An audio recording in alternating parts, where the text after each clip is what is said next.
Hello everybody, and today we'll be continuing What If Baba Raised Goku. Finally, not many months later. This is part 4, so if you haven't seen the previous parts, they will be linked in the description and the comments. For those who have seen them and need a brief recap of part 3, I will provide one now. We had a much stronger group training on the lookout, which led to more gains. Gohan was taught the basics of magic by Baba while still getting stronger than in canon. Goku trained on King Kai's while Spike trained in Hell along with Raditz. During the fight with the Saiyans, a number of different things happen.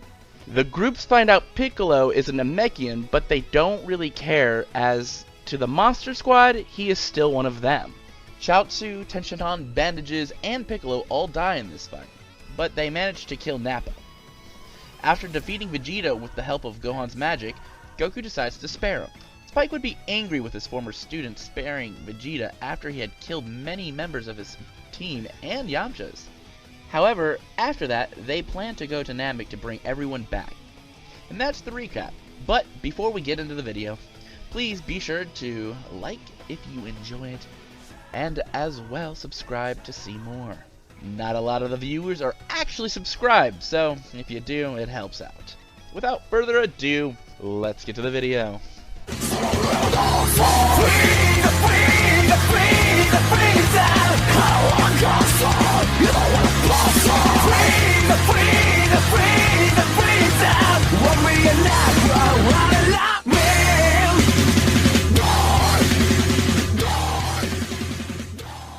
So one detail we wanted to explain first is that yes, Goku does have a tail.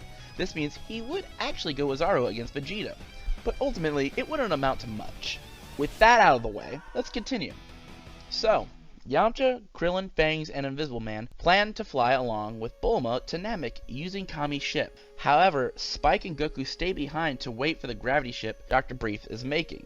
As for Gohan and Chi-Chi, they stay behind on Earth since Chi-Chi really didn't want to go, and neither did Gohan. Chi-Chi was only a fighter because she had to be, and Gohan wanted to hone his skill in magic without putting himself in danger. Goku also thought it would be wise to leave a decent group of strength behind on Earth just in case. Chi-Chi, Gohan, and Appa were all strong enough to defend Earth if they had to. Anyway, on the way to Namek, our group of 2 humans and 2 monsters would be doing image training, which makes them much stronger than Gohan and Krillin were on Namek. This is because they are much stronger already. Their power levels range from 6,000 to 11,000. Once on Namek, the 2 Frieza scouts from in canon would attack, and Bangs would rush at them. He hadn't really had much food on the trip, and so some blood would make a great meal. He easily sucks all the blood out of the 2, to everyone's disgust. He would turn around asking what, and Krillin would just say that he'll never get used to that. They move on and eventually find Dodoria attacking a Namekian village. The group would decide it would be best to help, and so Invisible Man sneaks by everyone since there were no scouters. He grabs Dende, which scares the boy and leads to him screaming.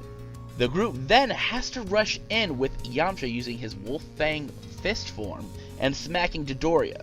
Krillin then uses a solar flare as Fangs lands some punches on Zarbon. They escape with Dende and lose the Frieza Force. They would split up to find the Dragon Balls, with all of them eventually getting their potentials unlocked by Guru. The base increase on their power levels is on screen now. Meanwhile, Vegeta was on Namek, and his plan went the same. He killed Qui, Dodoria, and healed before killing Zarbon. Because Gohan isn't there, he instead runs into Invisible Man. Or actually, doesn't run into him since he is invisible. This allows for him to get by with the Dragon Radar, with Vegeta being suspicious but not wasting his time on it. Eventually, he does arrive at Guru's house, where our group is. He threatens them, but they could easily beat him if they have to. As they're exchanging words, Vegeta senses the Ginyu Force. They arrive on Namek, with Ginyu taking the Dragon Balls back to Frieza. The fight would take place as follows: Invisible Man vs. Goldo, Fangs vs. Raccoon, and Yamcha and Krillin vs. Jace and Birder. Since there are 4 of them, Vegeta goes after Ginyu himself. While Goku can stop time and paralyze Invisible Man, it isn't actually that useful. Invisible Man is much faster and thusly can beat him while he is catching his breath.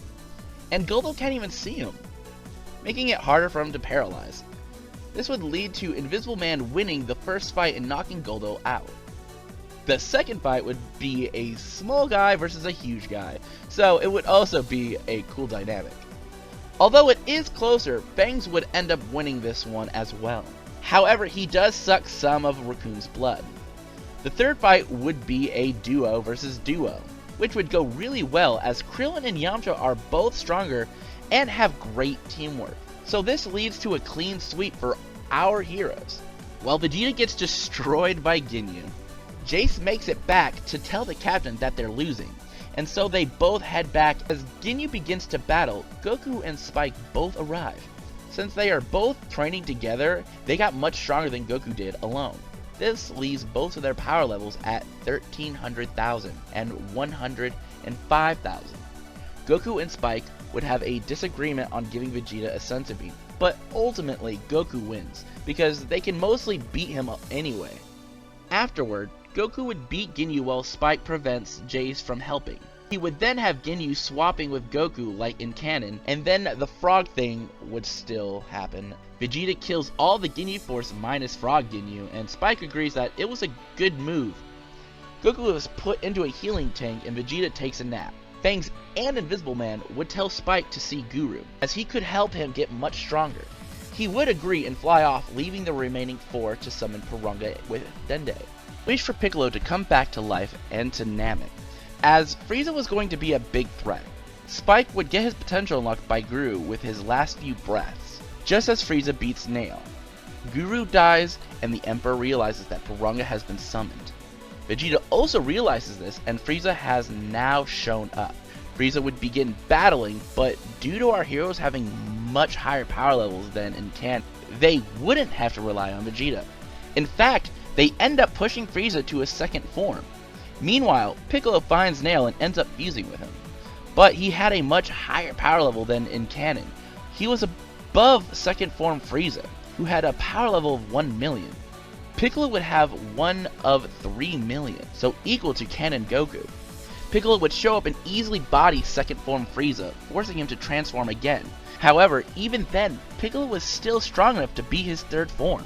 Piccolo was going to kill him, but he transformed using his fourth form's power to negate any attacks as he powered up. With this, he could now beat Piccolo with ease.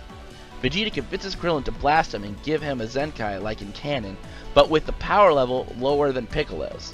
It wouldn't do much though. Our other heroes try to help, with Invisible Man using Frieza's inability to sense ki to his advantage. However, Frieza grew tired of this and fired a ton of death beams all around to kill him. Everyone would mourn the loss of Invisible Man, as it became clear that none of them can stand up to the Emperor. But luckily, someone who could was arriving. It was Goku. He had a substantially larger power level of 4.3 million. However, Frieza was much less suppressed, and decided to kill Vegeta faster than Goku could react. Goku's new power level meant that with Kaioken times 20, he would reach 86 million.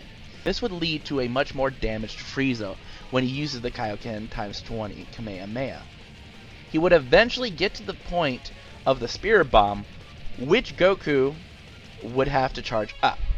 Everyone would give Piccolo their energy except for Spike. Piccolo would charge in at Frieza and try to mess up his guard, while Spike prepared a Devil Might Beam. Unfortunately though, because Frieza's massive defense, it did minor damage, but did send him flying away. Spike knew that it wouldn't work entirely, but he had to do something.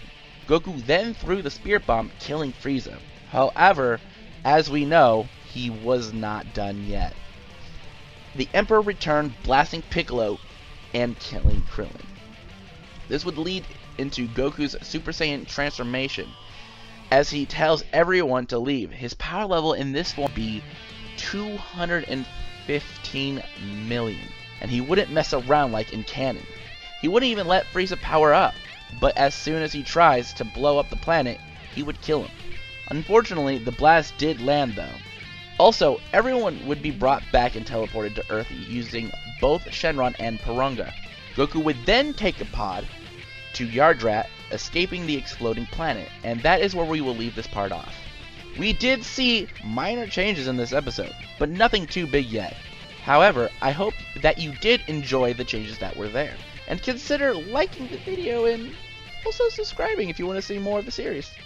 You know, just saying. Anyway, I'm gonna get out of here. Bye-bye!